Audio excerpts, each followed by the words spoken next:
De excepción. Pedro, bienvenido.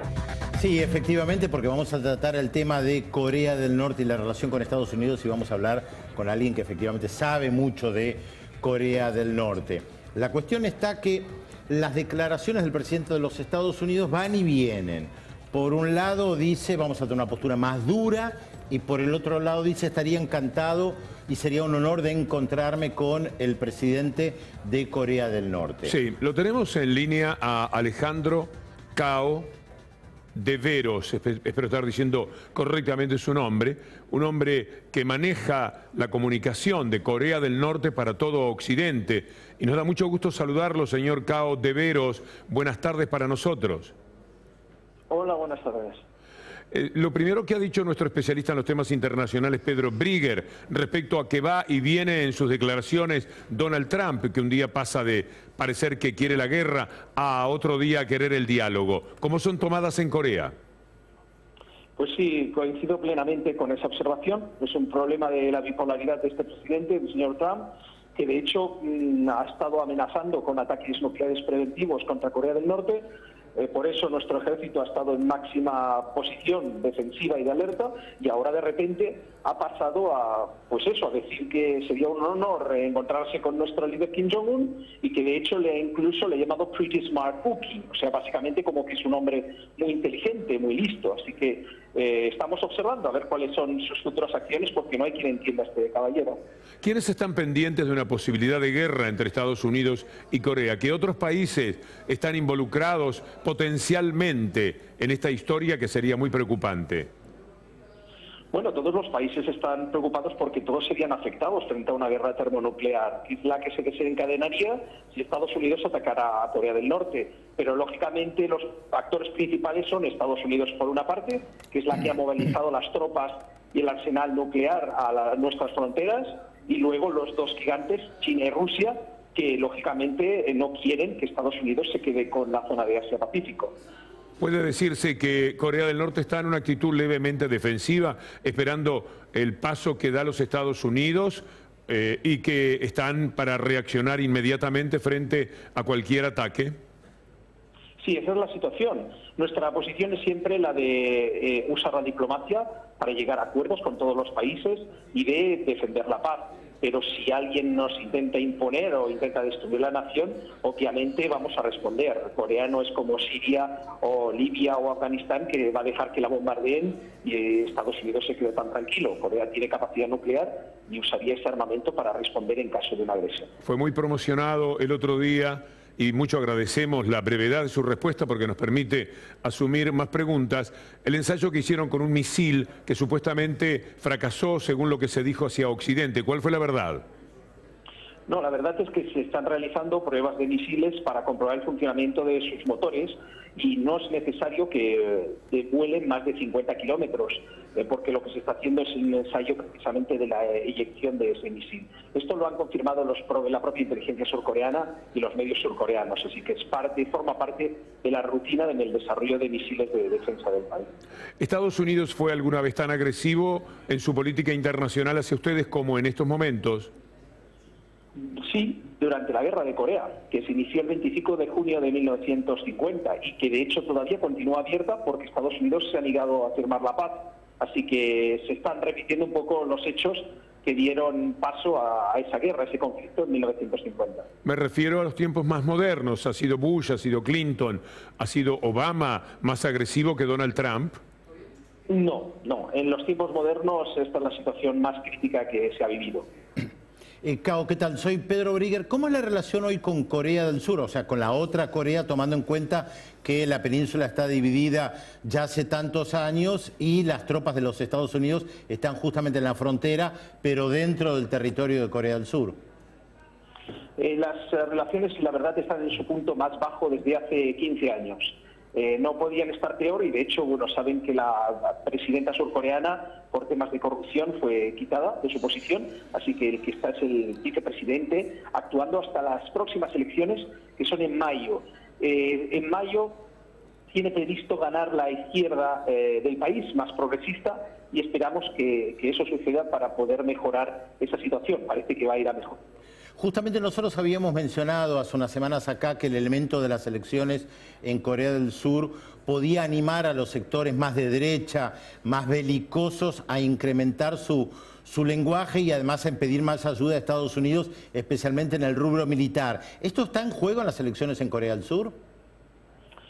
Sin duda, el lobby de derecha y el lobby militarista apoyado por los Estados Unidos, hay muchos empresarios surcoreanos que viven de eso, incluso grandes empresas como Samsung, Hyundai, que producen armamento, lógicamente les interesa. Si no hay conflictos, si no hay guerra, las empresas de armamento no tienen que comer. Entonces, en su afán por interés económico, lógicamente, van a arremeter con más presión. Pero China ya acaba de anunciar que va a tomar represalias por el sistema antimisiles que han instalado Estados Unidos, el THAAD, porque de hecho ya está, el radar está espiando ahora en territorio chino.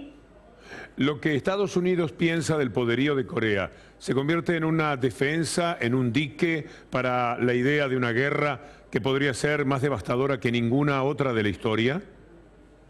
Sin ninguna duda, en este caso las armas defienden la paz. Si no fuera por nuestra capacidad de misiles intercontinentales y capacidad nuclear, los Estados Unidos ya habrían invadido Corea desde hace tiempo, como Libia, Afganistán o Irak. Así que, desde luego, que el hecho de disponer de esa capacidad sirve de disuasión para que los Estados Unidos no lleguen a efectuar un ataque. Corea del Norte tiene una mala prensa en el mundo occidental, lo saben perfectamente ustedes. ¿Cuáles son las mentiras más impresionantes que ustedes creen que tienen que sobrellevar de lo que se dice en Occidente de ustedes?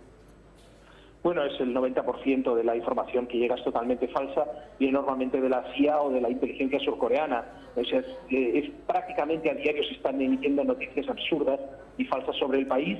Pero lo peor es creer que Corea es una dictadura donde todo el mundo vive oprimido, etcétera. No se dan cuenta ni saben que el pueblo está al lado de nuestro líder, que la gente apoya el socialismo, el comunismo en el país y que esa unión tan fuerte, tan poderosa es precisamente la que hace que el país pueda hacer frente a una gran potencia como Estados Unidos. Así que la gente en Corea realmente está unida y apoya a nuestro sistema socialista. ¿Por qué entonces la demonización del sistema político o de la situación que se vive en Corea? Bueno, porque eso es habitual. Estados Unidos siempre lo ha hecho con cualquier enemigo a nivel político, cualquier experimento social que no se rija por los cánones de Wall Street. Ellos van a usar toda su maquinaria de propaganda y sus millones de dólares para hundir esa nación. Y como ustedes bien saben como periodistas, el poder de la tinta puede ser más grande que el poder de las bombas.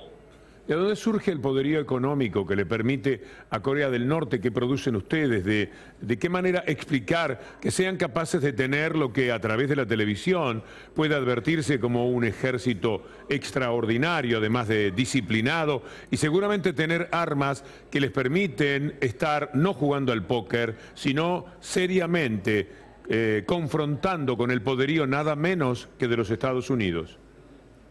La clave está en la autosuficiencia. La absoluta mayoría de las empresas en el país, además de ser empresas estatales, socialistas, son empresas nacionales. Corea aprendió desde el principio a no depender de otras potencias, de otros países, porque cuando uno tiene que importarlo todo, si te cierran el grifo, te quedas sin nada. Entonces, la autosuficiencia es la clave. Y después, Corea, desde su nacimiento en 1948, ha desarrollado la industria pesada, que es la industria relacionada con el armamento, y la industria de las TNC, de los tornos, de las máquinas que producen máquinas, para establecer un sistema eficiente de lo que se llama ingeniería pesada, ¿no? Para que se pueda fomentar una base de industria propia nacional. Además que Corea cuenta con grandes recursos minerales, así que esa es la clave del por qué Corea puede subsistir. Ahora, ¿con qué países tiene principalmente Corea del Norte relaciones económicas? Además de China, por lo general se habla de la exportación de carbón a China, pero retomando lo que mi colega Víctor Hugo estaba preguntando es, para poder autosustentarse hay que tener comercio también con otros. ¿Cuáles son los principales países con los cuales tienen relaciones comerciales? Rusia, la Federación Rusia es el país además con el que compartimos frontera, tenemos mucha relación con ellos cada vez más y en general con todo lo que es el sudeste asiático.